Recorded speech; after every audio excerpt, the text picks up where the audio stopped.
Te doy la bienvenida a los libros del saber, donde hablamos sobre las obras y sus significados más profundos. Te saludo también de confianza, Dr. Mark. Si te gusta el mensaje del día de hoy, por favor, suscríbete y compártelo. Me ayuda a seguir adelante con este proyecto. Hoy hablaremos del filósofo David Hume y la relevancia de su papel en el análisis de la naturaleza humana.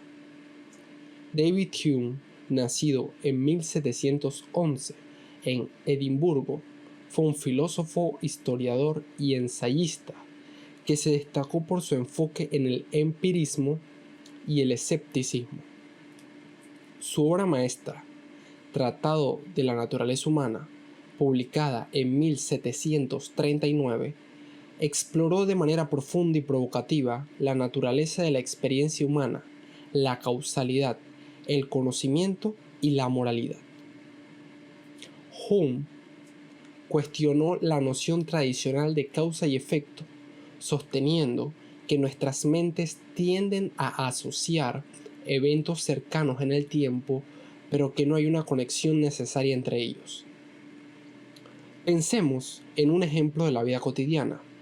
Abres el grifo y el agua fluye. Según Hume, nuestra mente automáticamente asocia el giro del grifo con el flujo de agua debido a la repetición constante de esta secuencia. Sin embargo, ¿qué nos garantiza que cada vez que giremos el grifo, el agua fluirá? No existe una conexión intrínseca, solo una expectativa basada en la observación pasada.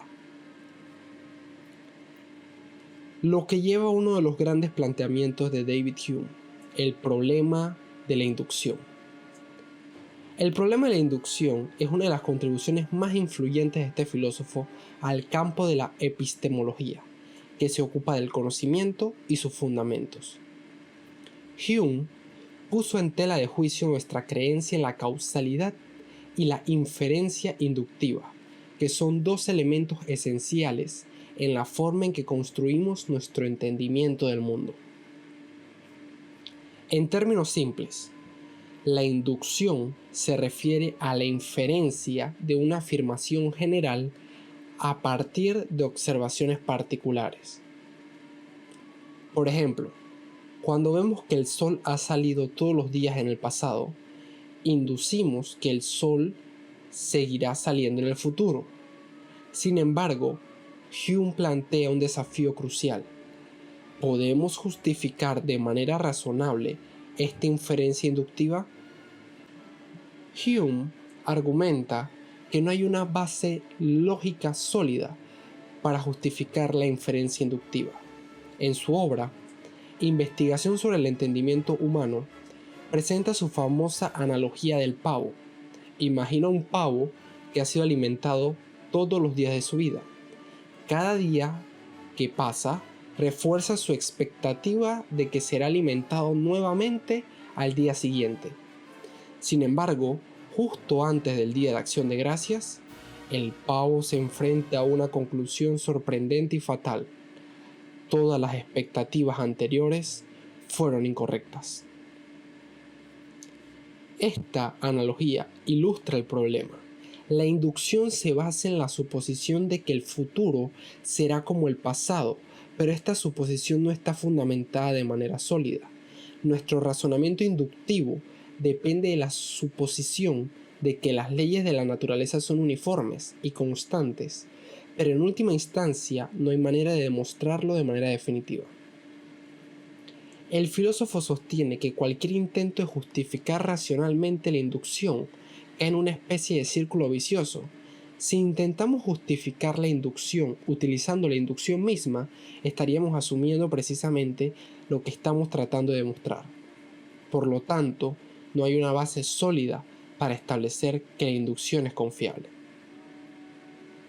El ejemplo del pavo, que he mencionado brevemente, para una mejor comprensión y que nos podamos llevar también una reflexión de este para el día de hoy, es que si todos los días alimentaran al pavo y el pavo considera que esto va a seguir ocurriendo en el futuro y se da cuenta de que al final no va a seguir ocurriendo, sino que viene el fin de sus días, en ese caso la inducción realizada fue incorrecta, porque no tenía también fundamentos sólidos que la mantuvieran en el tiempo. El problema de la inducción tiene profundas implicaciones para nuestra comprensión del conocimiento y la toma de decisiones. A pesar de que confiamos en la inducción en nuestra vida cotidiana, Hume nos insta a reconocer que esta confianza está basada en hábitos y en la repetición de eventos pasados, en lugar de en un razonamiento lógico y refutable.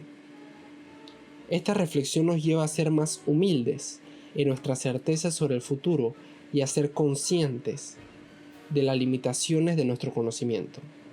Además, nos desafía a considerar cómo creamos nuestras creencias y a ser más cautelosos al hacer afirmaciones generales basadas en observaciones limitadas. Ahora, adentrémonos en el análisis profundo de la concepción de Hume sobre la naturaleza humana. Este sugiere que gran parte de nuestras creencias, conocimientos y comportamientos se basan en hábitos y asociaciones aprendidas. Somos criaturas de hábitos y nuestras acciones están influidas por nuestras experiencias pasadas. Este enfoque tiene importantes implicaciones en el campo actual. Tomemos la publicidad como ejemplo.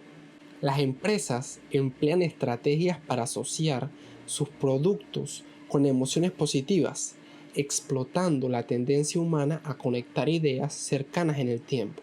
Si constantemente vemos una marca junto a imágenes felices, nuestra mente asocia automáticamente esa marca con la felicidad, creando una conexión que en realidad no es intrínseca.